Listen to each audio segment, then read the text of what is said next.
Hey, welcome to another episode of Making Billions. I'm your host, Ryan Miller, and this week I'm going to take you deep into the long game strategy I use to build a network of high net worth individuals that I rely on when raising capital for all my deals. You don't want to miss it. Plus, I uncover the 3 disciplines I continue to use today to create and grow the capital raising, deal finding, crazy group of friends who have continually thrown cash and opportunity to me for years. Let's get into it. So the question I get asked a lot is, how did I raise all that capital?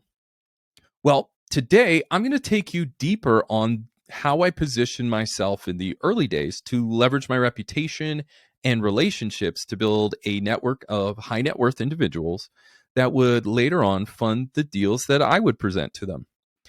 See, when raising capital, it really comes down to 2 key strategies: a long game strategy and, well, a short one. See, my experience has taught me that the short game can get you money a little bit faster, but usually it's not enough to get you over the finish line. But the long game, however, it can yield you more money, but it sometimes can take a little while. So today we're going to talk about the long game strategy I used and the 3 disciplines you can implement today that can yield you massive capital for your next project, fund, or startup. So playing the long game in raising capital started for me once I arrived in Canada at the peak of the global recession. Now, when I arrived, I had no friends, no connections, not even experience to speak of. And probably many of you listening find yourself in that position today. If that's the case or not, here's what you can do to move it forward today. So step 1 is make a clear picture of what you want this work to bring into your life and what will happen when it does. See, I've learned at a young age that success is really the function of many things going right. However, where it really all starts is knowing what you want. So in that case, I got to work painting a clear vision of my life, how much it'll cost, and how and why my journey in making billions would actually be fun. So I would challenge each of you to start here. What do you want out of your life? And if you're really feeling ambitious, you could make a movie that highlights all kinds of things that the future has in store for you. And I mean, I've heard people put pictures around their office, whatever it is. But the point is that this exercise must provide you with whatever you need to stay focused over the long term. You're going to hit bumps, snags. It's going to happen. People are going to reject you. Some will accept you. Whatever it is, you need to stay focused over the long term when playing the long game. See, in my case, this helped tremendously when getting started and staying the course. So once you have a clear vision of what you want and this work to do for you and really why you should even care, then you're ready for step 2. And in this case for me, that was to write down what I wanted people to know me for and what problems I would solve repeatedly for them. So in that case, I got to work building my skills and applying them on profitable deals. And this is something I recommend to you at this phase. So when I realized that, I needed to get the word out around my reputation. So I asked myself, well, what do I want people to know me for when considering bringing me into their startup or consulting on any deals? What is it that before they even give me a call, how do I want that conversation to go?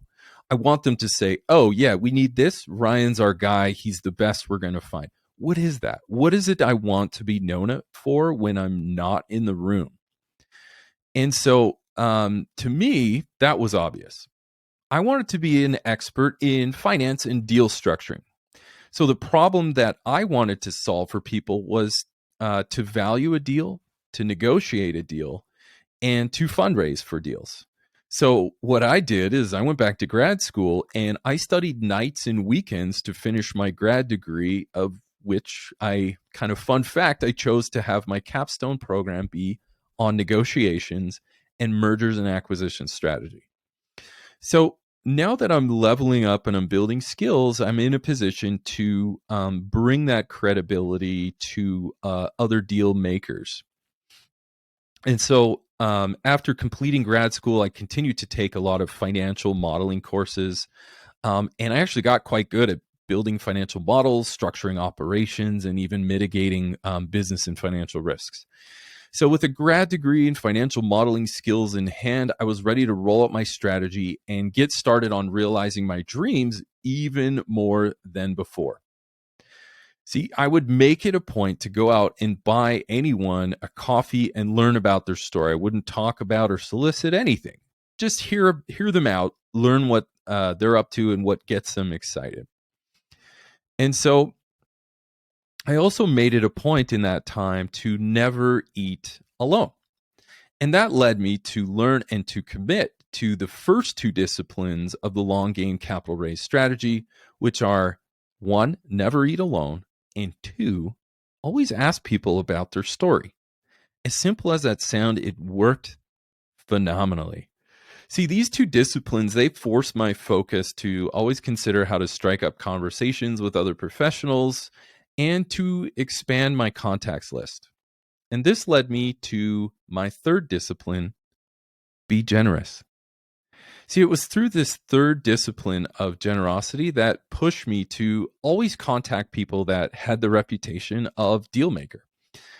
And when I would learn of their story and the deals that they were doing, I offered just to help for free. And this opened a lot of doors in the early days. So when I'm on the right deal, I met even more people operating at even higher levels.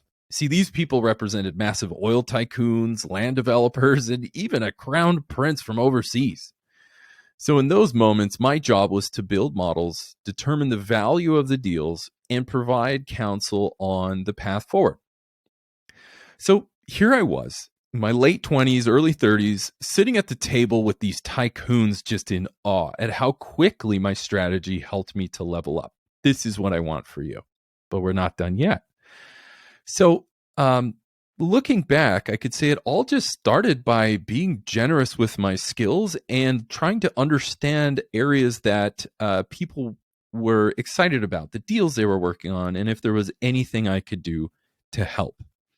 And so I offered my viewpoint on each of these deals where it was welcomed.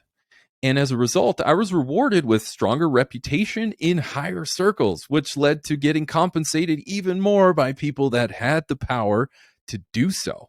Very, very cool time in my life. So here I was finally seeing my reputation and relationships expand, all made possible by remaining focused on the three disciplines of raising capital. And even today, these have become so deeply rooted that they just come natural to me, and they will for you as well as you continue to practice this. And, on that same note, I can't guarantee that all things will work out exactly for you as they did for me. But what I can tell you is that by never eating alone, asking people about their strategy or their story, and being generous can be extremely valuable to you as it was for me in our pursuit of making billions. So now that this part of my strategy was stabilized, the next thing I did was contact my alma mater and offered to present in their next panel discussion on finance. See, this too was incredibly valuable. I was able to speak on leadership and finance, and it was here that I learned a few things. First thing I learned is that speaking at universities is seen as extremely prestigious in these new circles I found myself in, and it put my reputation into overdrive, and I expect it'll do the same for you. The next thing is that I realized when doing this is many of the professors, they had side funds and are deeply connected in the areas that they teach. So getting in with them changed the game for me beyond measure. And since it's perceived in many of these higher circles that being a speaker at universities means you're an elite player in your field, well, I decided to leverage that perception to complete my next step. See, the next step was sitting on boards. See, for me, it was a mentor that taught me that sitting on boards is really the ultimate higher circle rich person networking event. And sitting on boards of charities, hospitals, universities, and in my case, the local Philharmonic Orchestra was another way to boost my reputation and relationships. So that's what I did. So fun story of how that rolled out, and hopefully this inspires you in the same, is, in my case, it was the dead of Canadian winter. I offered to take a colleague out for hot chocolate, which if you've ever been here in the winter, you know that's an offer you can't refuse. And so in that time, it was here that I learned of his connection to the board on the orchestra. And so when we were talking and I was learning about him, I wasn't eating alone.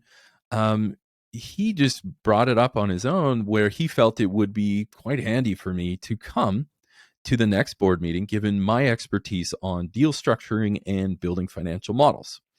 So we went, and while I was here, my colleague and I got the orchestra on a 3-year budget.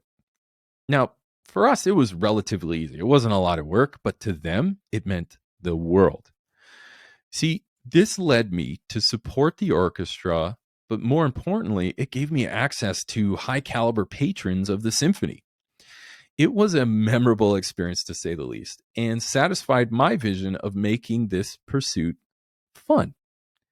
So today, I continue to remain true to the 3 disciplines of growing my relationships while still sitting on boards and consulting new founders and fund managers on strategies for their business.